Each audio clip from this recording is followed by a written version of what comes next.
canal de YouTube de Carlos Alfaro León es presentado por Lucalza presenta la nueva imagen de baterías America Racing, que evoluciona para transmitir toda la fuerza que lleva dentro. America Racing cuenta con un portafolio extendido para todo tipo de vehículo, camioneta, equipo pesado y también para motocicletas. Encuentra la batería que mejor se adapte a tu estilo de vida y manejo, con diferentes capacidades y garantías desde 12 hasta 72 meses. Respaldada por Clarios, fabricante número 1 a nivel mundial. America Racing es alta potencia, rendimiento superior, dinamismo, intensidad al máximo. America Racing, fuerza en su máxima potencia. Distribuido por Lucalza.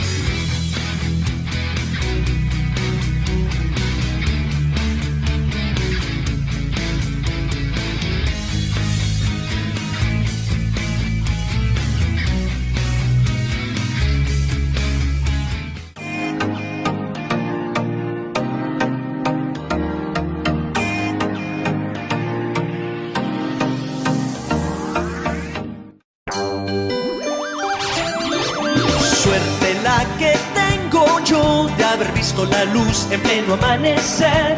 Suerte la que hoy tenemos.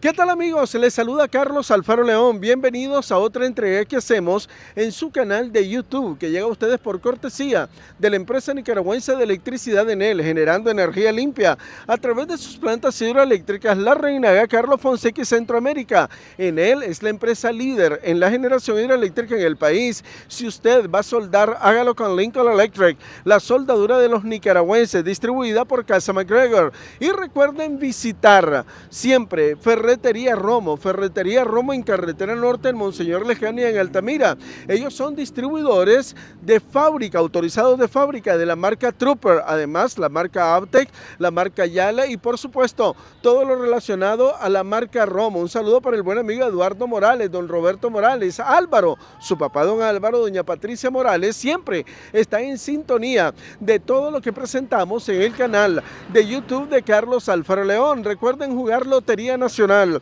la Lotería del Pueblo. Usted juega Lotería Nacional y estará contribuyendo hacia el deporte en Nicaragua, porque de las utilidades que salen de Lotería Nacional pasa hacia el deporte o hacia el presupuesto, hacia el deporte. Y por supuesto quiero agradecer a la Universidad Americana UAM, una universidad de excelencia académica, excelencia deportiva y que siempre está contribuyendo a los jóvenes atletas nicaragüenses. Amigos, hoy en el canal de YouTube de Carlos Alfaro León les voy a presentar una entrevista con una de las máximas representaciones en la historia del béisbol de las Grandes Ligas, ganador de 4 premios Cy-Young, ganador de 350 juegos, ponchador de casi 3,400 bateadores. Nos referimos a Greg Maddux y obviamente miembro del Salón de la Fama de Cooperstown, Nueva York. Amigos, no lo vamos a hacer esperar mucho, vamos a presentarles esta entrevista con Greg Maddux, que llega a todos los nicaragüenses y que me complace en lo personal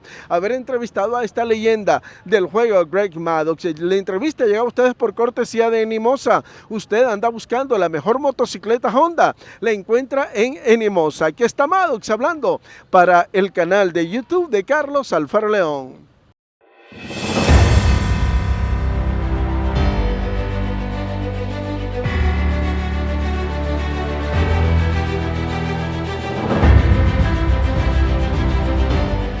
¿Qué tal, amigos? Es un placer, es un honor hoy presentarles esta entrevista con uno de los más legendarios pitchers en la historia del béisbol de las Grandes Ligas, el gran Greg Maddux. Greg, it's a privilege for us to have the opportunity to interview. How's everything going? Well, thank you. Everything's good. You know, I'm 100% retired now, and living in Las Vegas, and we spent some time in California during the summers, and we're expecting our third grandchild here in a few months. So the family's growing, and we're kicking back and watching it grow. Perfectly. I have a question for you. What Okay. first made you fall in love with the game of baseball? I just liked it. My brother and I played a lot growing up as kids. My dad coached us. Most of my friends I met through baseball, and actually all sports too. We played a lot of football and basketball as well. And we didn't watch a lot of TV growing up. We were growing up in the 70s and early 80s, and we didn't spend a lot of time in front of the TV. There were no computers, there were no iPhones and stuff like that, and we were kind of forced to go outside and play and have fun on our own. What do you remember most vividly about the first time you stepped onto the baseball field? I think I was probably 6 years old, and my dad was the coach, and I skipped T-ball, and I went right to Pee-wees, I guess, back in the day, and it was in Madrid, Spain. My dad was in the Air Force, and the first time I remember playing was in Madrid, Spain, and my dad was the coach. I think I was about 6 years old. Did you have a baseball idol growing up? Someone you look up or try to be emulate? I grew up a Reds fan, so, if I was hitting, I wanted to be Pete Rose. And then as I got older and I was basically a fastball changeup type pitcher, I watched a lot of games from Mario Soto. He was also with the Reds at the time, and he pitched the way that I was capable of pitching, relying more on a changeup than a breaking ball. We both had pretty good fastballs. Early in your career, did you ever imagine becoming what you were or what you are right now, like a legend of baseball? Not really. I think, early in your career, you're always just trying to move up to the next level. High school, you want to get drafted or get a college scholarship. And then, once I was drafted, you start at rookie ball, you want to get to A ball. You get to A ball, you want to get to Double A, Triple A, and so forth. And once you do arrive at the big leagues, you kind of want to establish yourself as a player there, and and try to get a few years in. There is a saying that velocity helps you to get drafted, but command and location are what allow you to stay in the game. Was that always your mindset, or was it something you developed over time? No, I was very fortunate to have a coach when I was in high school. I started working with him when I was about 15, 16 years old, and he preached movement was more important than velocity. So at a young age, I kind of changed my arm angle a little bit. I wasn't so over the top, and I tried to create movement on my fastball as opposed to just velocity. I was told I was going to throw hard enough to get drafted, but if I wanted to have success, I needed to learn how to make the ball sink. And I was very lucky to get that advice at a young age, and I bought into it, and it worked. It helped too, because Mike Morgan was a pitcher a few years ahead of me. My brother was a few years ahead of me, and they both worked with Mr. Meter, was his name, and I was able to see them pitch in the big leagues with a fastball that moves a little bit as opposed to a hard straight one. Your approach and philosophy toward pitching are often described as unique. How do you think that mindset can help young pitchers who aspire to reach greatness? Well, I think, you just have to understand the things you need to do to get better. I think it's all about having a coach behind you or teammates that can tell you what you need to do to improve. And the bottom line is, every time you step on the mound, you try to get a little bit better, you gain a little bit of experience, and hopefully you learn from it. And sometimes you learn what not to do as well. It's not always what you need to do to have success, but sometimes you need to eliminate some things that you're doing that are not causing success. Looking back on your career, what do you believe was your greatest contribution to the game of baseball? Wow, that's a tough one. I think, looking back on it, the most special moment was winning the World Series, and winning that for your teammates, your coaches, your fans, your neighbors, the city of Atlanta, to be able to ride on that fire truck during the parade, and just the appreciation that you received from having success on the field with your teammates, and how much it meant to the city and, neighbors. I mean, we still have neighbors today, and that was over 30 years ago, and, it was just a very special time. I'm a Brave fan, so I have each game on my mind. You're winning the first game of the World Series, the last series, the homer of Dave Justice against James Paul. It was very special. Yeah, it really was, and seeing Mark Rollers throw that last pitch to Carlos Baerga, he flew out to Marquise Grissom in left center, and hey, the party was on after that. We had come close a few years before, and to finally get that ultimate prize in baseball was pretty special. Was there ever a pitcher you watched and thought, wow, this guy is truly special? Someone you deeply admire? I mean, there are a lot of them, really, to be honest with you. I mean, I know when Interleague started, we didn't face the American League hitters, so I would watch a lot of the games that Roger Clemens pitched. I felt like we used our fastballs the same way. Obviously, we were very different style of pitchers, but I think we both pitched off our fastball the same way. He used a slider more than I did, but he had a split, and you could see where, you locate your fastball and change speeds. That's all you got to do, and I would look for Roger to see when he did that. What situations would he change speeds on hitters, and so for all the American League stuff, I kind of leaned on him a little bit, and kind of stole a few of his game plans. You were often described as a genius of the mound.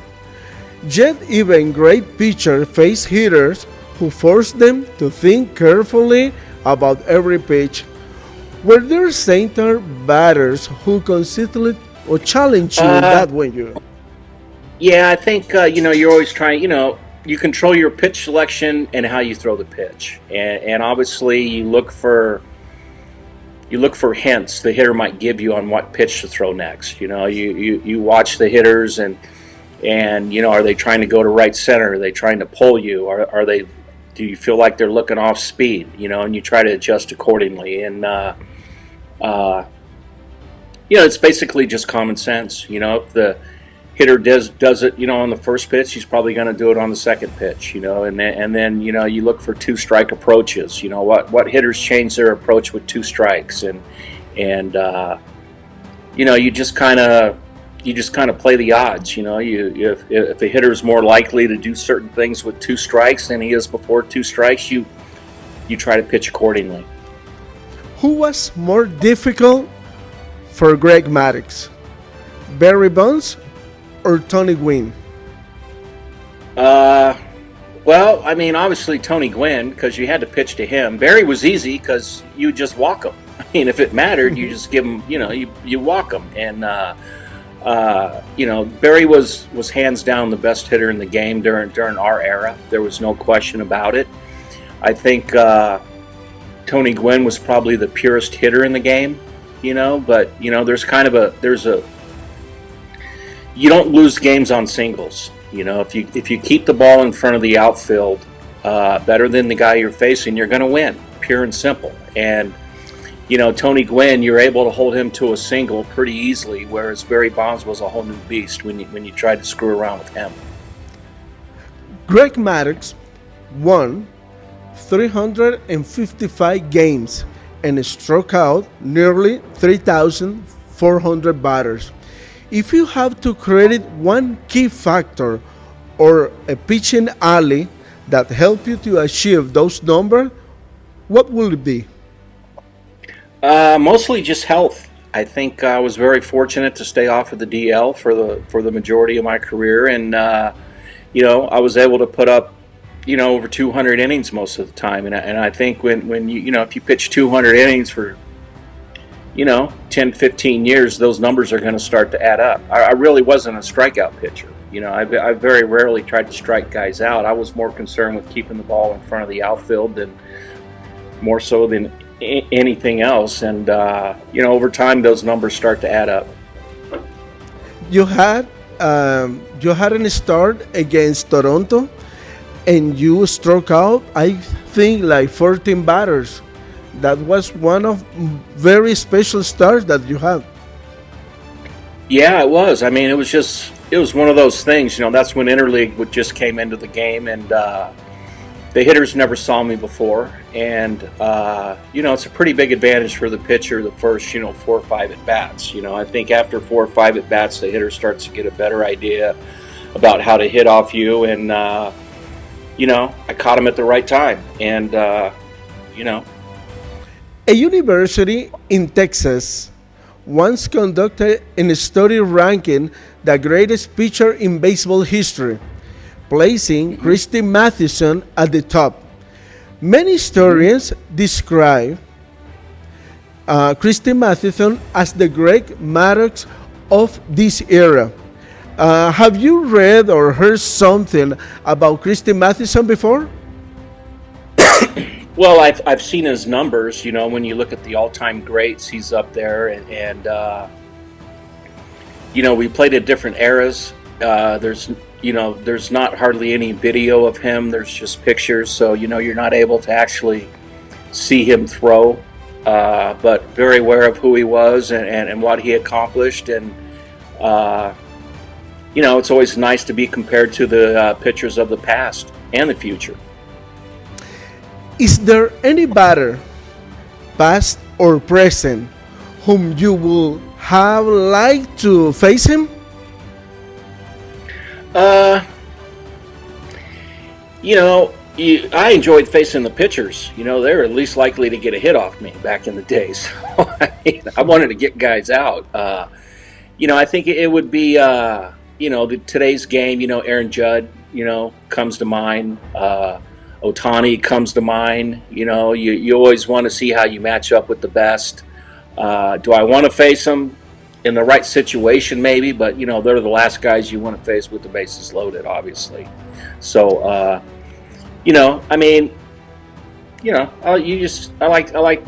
loved pitching when I was doing it, and I wasn't. The hitter helped me decide my pitch selection. Was basically what the hitter was in there for.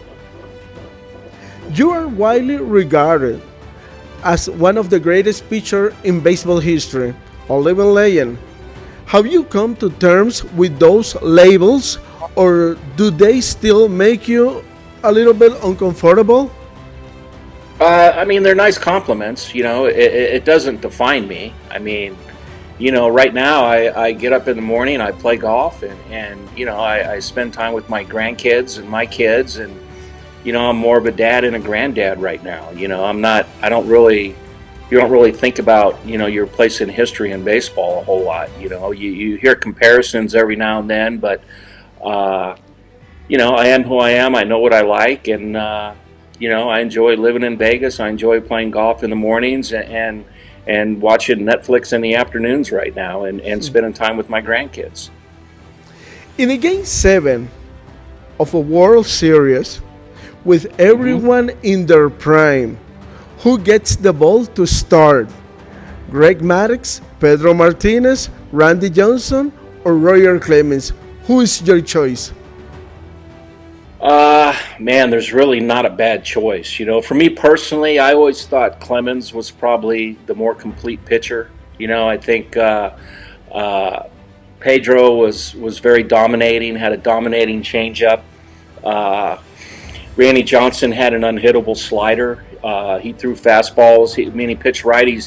He threw fastballs in and sliders down, and it didn't matter who the hitter was or the score of the game or anything like that. I think Clemens kind of was more of a pitcher. I think he had great stuff, but I thought he pitched very well. If you ask me, I will pick Greg Maddux in his prime. Thank you. Appreciate the number it. one. Greg, is a pleasure. It's something very special for me. Have the opportunity with this conversation with you. For me, the greatest pitcher, my favorite pitcher of all time. Thank you very much. Well, thank you. Thanks for having me. All right, we'll see you guys. Good luck in the World Cup. Thank you very much. All right, we'll see you. Bye-bye. Bye-bye.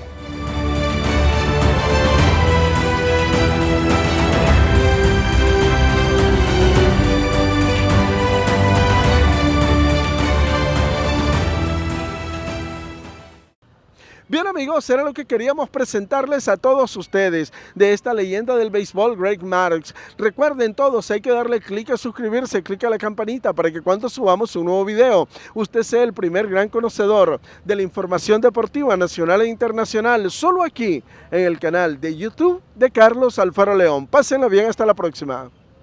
El canal de YouTube de Carlos Alfaro León fue presentado por Chevron Lubricantes Premium es la marca número 1 de lubricantes en Nicaragua, preferida por los conductores por más de 90 años. Es un lubricante premium que supera los estándares de calidad de la industria. Chevron brinda confianza y protección. Lo mejor para motocicletas, motores fuera de borda, automóviles, camionetas, flotas de transporte y equipos industriales en sus marcas Delo, Javelin, Ursa y Supreme. Chevron, el líder de mi nación. Confía tu vehículo en la calidad Chevron. Distribuido por Lucalza.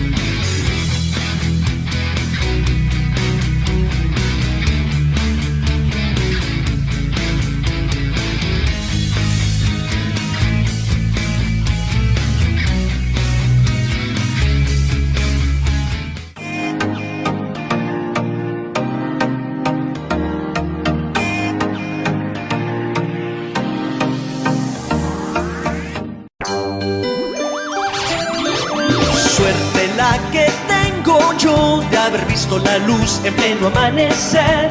Suerte la que hoy tenemos.